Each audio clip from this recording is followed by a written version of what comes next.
What's up, y'all? This is Roklan for Roklan Reacts. Thanks for joining my channel. My next video that I was going to look at, and you know what, I guess I can look at it. It's 17 minutes, which is pretty long. That's going to be probably the longest video on this channel. It is called The Great Silence from Lemmino, and this is from Tool Loot. That's pretty clever of a name because if you spell it backwards, it's the same word over again. But anyway, this is from Tool Loot. It doesn't seem like a comedy skit though. It doesn't seem like a comedy skit, but like I have been telling you guys that I will watch whatever, and I'll do my reaction to it. So this one is going to be called The Great Silence. It's 17 minutes. Man, do I want to do this? Yeah, I already started it. So let me go ahead. Let me go ahead and start now. This is The Great Silence. And did I? Yeah, Tool Loot is the one that said it. Make sure you guys like and subscribe. Here we go. Let me get comfortable since this is a long video.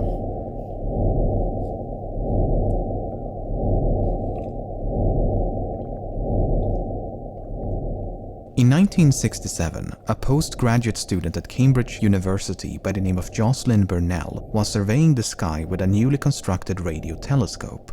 After a few weeks, she discovered something odd. The telescope had picked up a radio signal that seemed to be pulsating. The pulses had an interval of exactly 1.33 seconds and were initially thought to be nothing more than man-made interference. However, it soon became clear the signal did in fact emanate from deep space, and the unwavering precision of the pulses was unlike anything seen before. As such, many questioned whether it was a naturally occurring phenomenon or a transmission from another civilization. The radio source was even named LGM-1, an acronym for Little Green Men, and Burnell herself could not help but wonder if she'd actually discovered the first sign of life beyond the Earth. I don't want to make this video no longer than it's going to be because I see it's going to be 17 minutes. But Tulu, thanks for the suggestion. I know this is a big change from what this channel is usually doing, but I'm crazy about astrophysics. So yeah, I'm watching. And by the way, I already got my my idea of what this could be. I don't know if they're going to explain exactly what it is. But I've had this theory where the Earth is just one cell inside of a living organism, and it's so big to us because we are tiny microorganisms on top of a cell. But each planet and each star is an atom, and that makes up a large. All right. Anyway, I guess I wonder if y'all get what I'm talking about, but I've always thought that that's because everything looks so similar. I mean, if you look at things through a microscope and you see the little atoms, they look like star systems, and they look like solar systems and things like that. Even like the what do you call it? The electrons and the neutrons, they look like moons going around planets. It's just on a micro level, and the planet thing is on a macro level. All right, but anyway, let me get back to the video.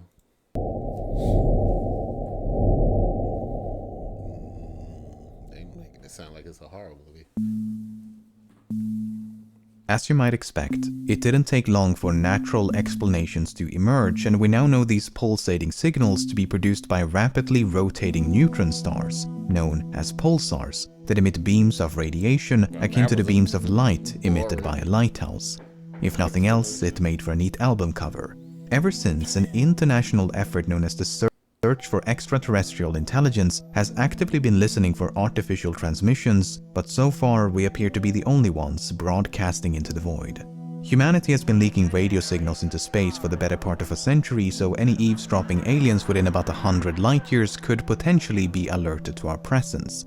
Beyond this invisible radio bubble enveloping some 15,000 stars, the Earth is just another silent speck. Not only that, but as technology improves, this radio leakage is dramatically reduced. Before long, Earth may return to a state of radio silence.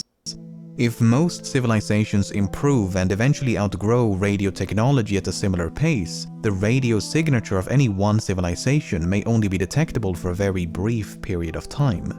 Furthermore, this radio leakage is extremely faint and only grows more and more diffused as it expands into the galaxy. Some of the most powerful signals to leak into space are military radar emissions and stand a much better chance of detection across interstellar distances than the average television broadcast. The Square Kilometre Array, a vast interferometer to be constructed in South Africa and Australia, could be sensitive enough to detect a faint radio signature of an Earth-like civilization out to a distance of several hundred light-years. To detect more distant signals would require more deliberate attempts at communication. For instance, an advanced civilization may construct powerful beacons specifically to increase their radio luminosity. These beacons would be rather expensive to maintain as they would consume vast amounts of energy for extended periods of time. A less expensive alternative would be a focused beam of radiation as opposed to an omnidirectional broadcast. In 1974, the Arecibo Observatory in Puerto Rico famously beamed an interstellar message towards a globular cluster some 25,000 light-years distant. The message took less than 3 minutes to transmit, so any prospecting aliens in the path of that signal would have less than 3 minutes to detect it, and they will never get a second chance. That's ridiculous. But I mean, I think I've heard of that. I know I've seen like the.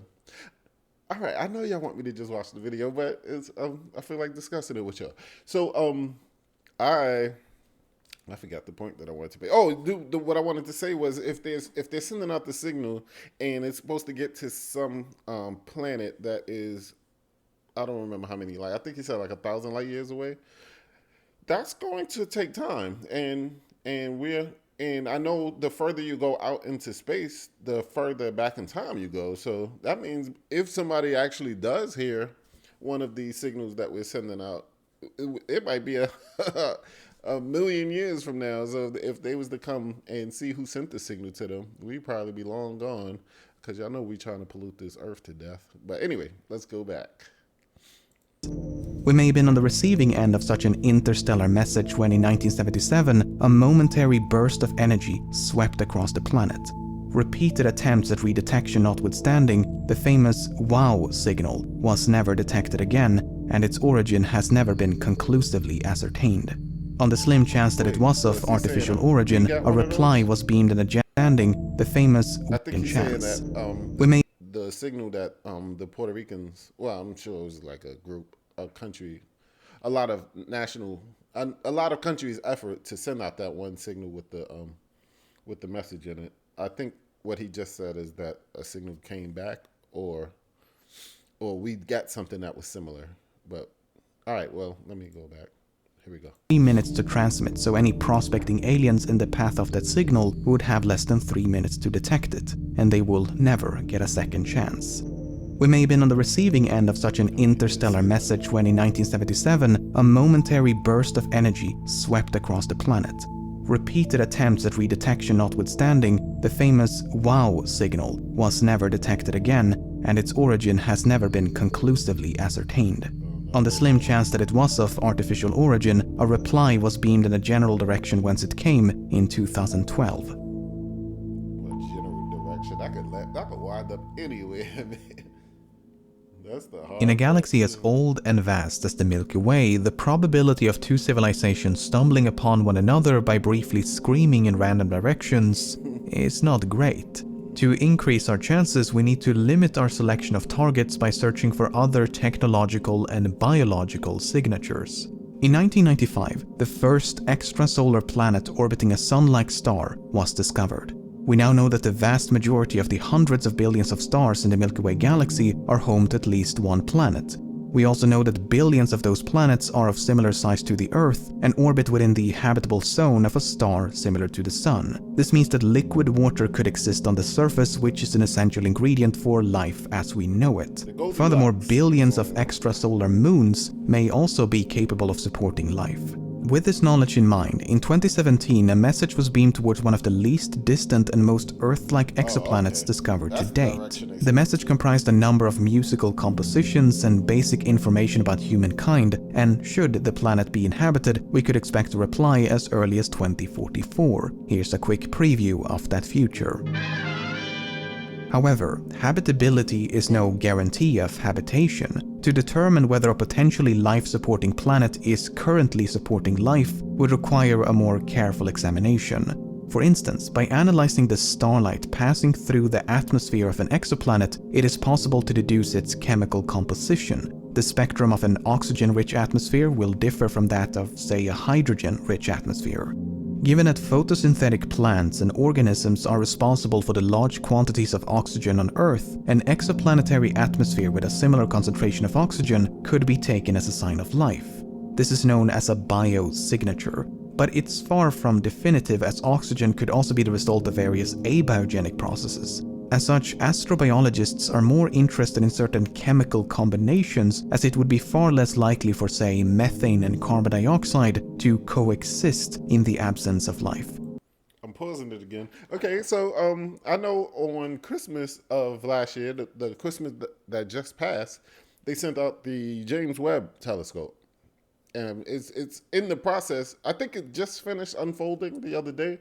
So yeah, I'm pretty sure it is, because I was pretty interested in it. So what he's saying right here is they're not going to be able to detect like the actual H2O and the molecules that would make life, but what they will be able to see, I mean, what they can detect is something through, or the light that will show these molecules in the atmosphere. So that would give us a better indication of if life is there, rather than just trying to see it with the naked eye. So I'm really excited about what's going on with James Webb, and I know they said in March is when we'll start getting the first readings back to Earth, because the telescope is extended now. It's expanded now, so it is sending out the what are they sending? They're sending, it's like the waves. It's, why can't I think of what I'm talking about right now? They're sending out infrared. Infrared is what they're sending out, so they'll be able to see things like this stuff, methane and carbon dioxide. So chances are the telescope has the information right now, but it just takes a long time to get that information back to us. So that's what I'm waiting for. I'm sure that's what a lot of scientists are waiting for. So I'm excited to see what comes out of it, and I'll be looking forward to seeing if they bringing back methane and carbon dioxide signatures. All right, let's go. I'm sorry. Speaking of carbon dioxide, some chemicals can be indicative of industrial pollution, and thus artificially induced climate change could serve as the universal sign of unintelligent life. In addition to biosignatures, we may be able to detect signs of technology. For instance, an exoplanet surrounded by a dense orbital belt of artificial satellites or space debris could be detected during transit of its parent star. This would be an example of a technosignature. A more extreme example would be a megastructure. Megastructure. Now that's something new that I've never heard of. The initial speculation surrounding the discovery of pulsars has become somewhat of a recurring theme. Whenever an astronomical discovery initially defies explanation, vigorous speculation about aliens takes center stage. In more recent years, this discussion has been dominated by a peculiar star some 1500 light-years distant. The star exhibits erratic light fluctuations and occasionally dim by as much as 22%, and so one hypothesis is that an alien megastructure is blocking the light from the star. While evidence of astroengineering is still within the realm of possibility, the dimming is now thought to be caused by nothing more than dust. The existence of circumstellar megastructures was popularized by theoretical physicist Fermi Dyson back in 1960 as a potential means for advanced civilizations to harness the energy of their parent star, commonly known as the Dyson sphere or Dyson swarm. According to the Kardashev scale, a method of measuring a civilization's energy consumption proposed by astrophysicist Nikolai Kardashev in 1964, a Dyson sphere would be indicative of a Type II civilization. A Type I civilization could harness the energy of its home planet. A Type II civilization could harness the energy of its parent star. A Type 3 civilization could harness the total energy output of an entire galaxy. Extensive surveys of billions of stars notwithstanding, there is no reliable evidence of a Type 2 nor Type 3 civilization in the Milky Way galaxy so far. What about extragalactic life? After surveying 100,000 nearby galaxies for signs of a Type 3 super civilization, astronomers found no signs of a galactic empire. But, alright, I'm going to ask a question. I know y'all can't answer it because this is a one-way video, but I've learned recently that the only way that they're able to detect planets is by when it goes past the star, which is the sun of that solar system. So if it's going around the planet, and I know like something like Earth is so small, and it goes, I said when it goes around the star, something like Earth is so small that it takes, it's like a little blip. I guess that's why stars twinkle. Like when you see a twinkling star, it's because the planets are going around it, and it's blocking out the light that we get to see. And I forgot my question, so let's go on back. I'll probably think of it in a second. It's pretty loud. Let me turn it down a little bit. Maybe blow it on the speakers. The great silence of the universe can be a bit unnerving. Humanity is now on the verge of detecting biosignatures on extrasolar planets, but Earth has been radiating detectable biosignatures for billions of years. Yet, as far as we can tell, it's failed to attract the attention of any alien astronomers. The apparent contradiction between the expectation and lack of evidence for extraterrestrial life is known as the Fermi paradox. Given the sheer size and age of the universe, why does it appear to be so lifeless? It is possible to concoct a myriad of hypothetical solutions. Perhaps life is common while intelligent life is exceedingly rare. After all, it took some 4 billion years of evolution and a number of mass extinctions before humans emerged on Earth. Proponents of the rare Earth hypothesis suggest that complex life on Earth is the result of an improbable chain of events, unlikely to occur more than once. Perhaps there exists a barrier, either improbable or impossible for life to overcome. If the barrier is behind us, we may be among the fortunate few to have crossed it. Potential candidates include the emergence of multicellular organisms and the invention of nuclear weapons. If the barrier is still to come, we may soon join the cosmological graveyard of fallen civilizations. Potential candidates include unsustainable climate change and the invention of nuclear weapons. Perhaps we severely underestimate how truly alien aliens can be. All life on Earth is carbon-based and rely on water, but life could hypothetically be silicon-based and thrive in oceans of liquid ammonia. Just as we search for life as we know it, aliens may be doing the same. Perhaps an advanced civilization did in fact pay us a visit in the distant past. Unless some sort of evidence of that visitation survived for millions or billions of years, we'd never know. Even a visitation in the recent past could have been misconstrued as gods descending from the heavens. Well, I mean, that would have been a fairly accurate interpretation. Perhaps all civilizations inevitably develop technology that transcend physical reality. For instance, reality could be rendered obsolete by hyper-realistic simulations. By transferring one's consciousness into these virtual wonderlands, one could achieve digital immortality. The happenstance offerings of nature would struggle to compete with the promise of utopia. Throughout the galaxy, pockets of advanced civilizations may occupy no more than a few star systems as they explore inner space in place of outer space. In his transcension hypothesis, futurist John Smart takes it a step further and supposes this introverted evolution will progressively miniaturize computers until they are so intensely compressed that they generate an environment analogous to black holes. These post-biological civilizations would thus transcend the space-time continuum and vanish from the visible universe. Hypothetically speaking. Apart from artificial transmissions and distant signs of astroengineering, there's also a far less remote form of technosignature. The Voyager spacecraft was launched in 1977, and as of the making of this video, it is the only probe to have reached interstellar space. It famously carries a golden record with information about mankind, but it will take another 40,000 years before the probe encounters another star. In an effort to more expeditiously explore the galaxy, an advanced civilization may launch sophisticated interstellar probes capable of self-replication. These probes would be intelligent enough to mine the available resources in any given planetary system to create copies of themselves. These copies would then travel to neighboring systems and create additional copies. If these probes could travel at just 10% the speed of light, a speed attainable by modern methods of propulsion, every corner of the galaxy could be exhaustively explored in just a few million years, a relatively short amount of time on cosmological timescales. Mankind is now fast approaching the technological sophistication to launch such a probe. This begs the question, why is the solar system so probeless?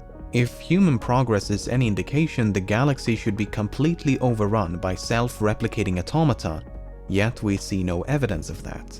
An ongoing hunt for alien artifacts has yet to locate any covert probes lurking in the solar system, but space is vast. An object of extrasolar origin could easily be zipping around our cosmic backyard without our knowledge. In fact, that is exactly what happened in 2017. An extrasolar object named Oumuamua passed through the inner solar system and went completely unnoticed until it was moving away from the sun. Even then, its discovery was pure luck, and thousands of extrasolar visitors could go undetected each year. The size and shape of Oumuamua can only be inferred by the amount of light it reflects, but it appears to be highly elongated or extremely flat. Initially, it was thought to be a comet, but the absence of a cometary coma, a trailing cloud of dust and gas typically formed when comets approached the sun, lent credence to it being an asteroid. But then the object began to accelerate. This acceleration would be consistent with the outgassing of a comet, but as mentioned, Oumuamua does not display the expected characteristics of a comet. One possibility is that this outgassing is simply too faint for us to detect, but there is that remote possibility of it being an interstellar probe. More specifically, a probe using a light sail as a means of propulsion. On the other hand, Oumuamua is perfectly radio silent. Perhaps it's a defunct probe, destined to aimlessly roam the galaxy, much like Voyager. Possibly. But at least Voyager looks like so. Oumuamua look like a rock, a cigar-shaped It's rock. important to remember that with a sample size of 1, that being Earth, we cannot possibly know how common or rare life truly is. There could be hundreds of planets or millions of galaxies between us and them. If life was discovered elsewhere in the solar system, perhaps beneath the frozen mantle of Europa, we'd be able to compare and contrast two distinct sources of life and gain crucial insight into its commonality or rarity. I got beef with them calling that planet Europa. This sounds a lot like Europe. Why they gonna take ownership of the most Earth-like planet that we find? We're gonna call it Europa, really? All right. Well, anyway, let's go on back. Many reject the anthropocentric view of Earth as a cosmological oddity due to the sheer number of Earth-like planets coupled with the resilience of life on Earth. But the truth is, we don't know. We don't know if billions of planets is sufficient for intelligence to arise more than once. We don't know the prerequisites for abiogenesis, the transition from non-life to life. We don't know the probability of cosmic solitude. But to conclude that we are alone in the face of all this ignorance is more than a bit presumptuous. The extent of our search for extraterrestrial intelligence has been compared to searching a glass of water for evidence of fish in all of Earth's oceans. Space is unimaginably vast, and we have barely begun to scratch the surface. There are so many untapped avenues for detecting signs of life that if we just turned that telescope a bit to the left, made it a bit larger, and listened to a slightly different range of frequencies, perhaps the universe wouldn't be so silent.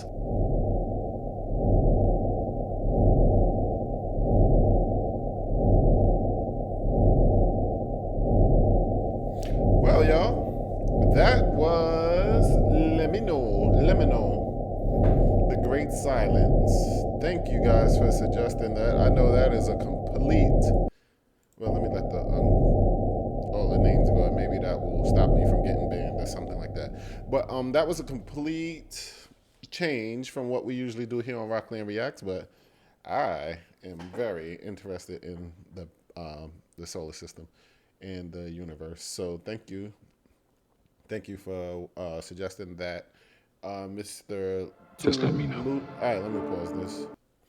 Mr. Tulu, thank you. I hope that was the video that you wanted me to watch. That'll be funny if that wasn't even what you were suggesting. And there is some comedian named Lemmino about. But anyway, yeah, that video is already long enough, so I'm not gonna have a long dissertation at the end. So thanks a lot. And if you have more videos like that, or if you're interested in me watching more videos like that and listening to my reaction and my analysis of it, feel free to leave it in the comments. I'm definitely big on astrophysics. So peace out, and like and subscribe later.